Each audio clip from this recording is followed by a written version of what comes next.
जहां ज्यादा प्रीति होगी वहां उतनी ही ज्यादा एक दिन। और यहां जितने बैठे हो सब अनुभवी बैठे हो, आंख बंद करके जरा सोचो। कल मैंने गाया था, जिसको हमने अपना समझा निकला वही पर आया, मेरे हुए न कोई लेकिन मुझको होश न आया। करो, निभाओ संबंध, लगे रहो रात दिन इसी में। फिर क्यों रोते घूमते हो महाराज? अरे राम राम राम राम, आपने सही कहा था और फिर ऐसे विधान से बताते हो मिर्ची नमक लगा के। महाराज इतना किया मैंने उसके लिए, आपसे बता नहीं सकता। ऐसे ऐसे करोगे। अरे जरा सुनो, एक दिन तो रात में फोन आया तो नंगे पैर ही भाग गया। खुद के खर्चों को मार लिया पर उसको धन दे करके गया। पर आज उसी ने ऐसे मेरे संग व्यवहार किए जो आपको मैं दिखा नहीं सकती।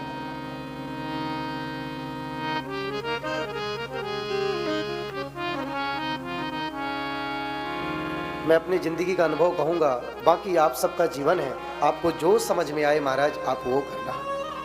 मेरा एक फर्ज है, 7 दिन के लिए जो भी वक्ता व्यास गद्दी पर बैठे आगे वर्णन आएगा वो गुरु ही होता है। क्योंकि बंधुओं, जिससे कंठी लें वो हमारा दीक्षा गुरु, और जिससे हम शिक्षा लें वो हमारा शिक्षा गुरु ही होता है। दीक्षा गुरु एक होंगे पर शिक्षा गुरु हमारे अनेक होते हैं। इसलिए जागो प्यारे जागो।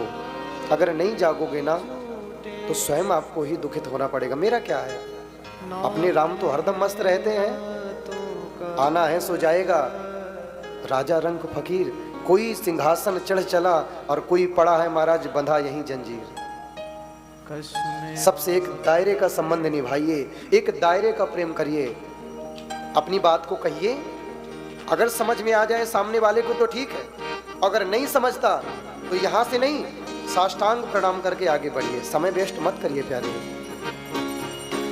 आगे चल के महाराज प्रद्युम्न जी महाराज के जो पुत्र थे अनिरुद्ध और उषा का मिलन बताए हैं। बाणासुर की पुत्री है उषा और इसकी सहेली है चित्रलेखा। बहुत सुंदर इनका यहाँ पर मिलन बतलाया है। बाणासुर को जब भगवान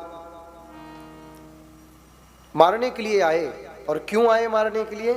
क्योंकि अनिरुद्ध को 3 महीना के लिए इसने बंदी बना के रखा था। कितने महीना के लिए? 3 महीना के लिए।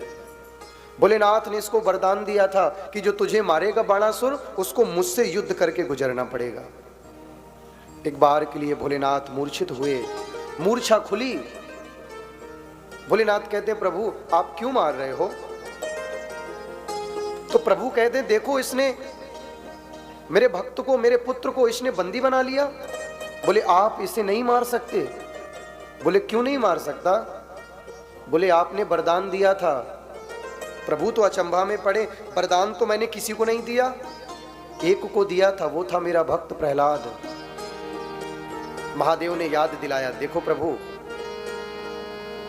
प्रहलाद और प्रहलाद के बैरोचन और बैरोचन के बलि और बलि के 100 पुत्रों में एक है महाराज ये बाणासुर। और आपने कहा था ना प्रहलाद आज से तेरी 21 पीढ़ियों को मैं नहीं मारूंगा। प्रभु ने अनिरुद्ध को तो बचा ही लिया और अंत में बाणासुर को अवध नहीं किया। बाणासुर से कहा जाओ। बहुत सुंदर प्रभु लीला किए हैं बंधुओं। आज की कथा जीवन में एक औषधि के समान है।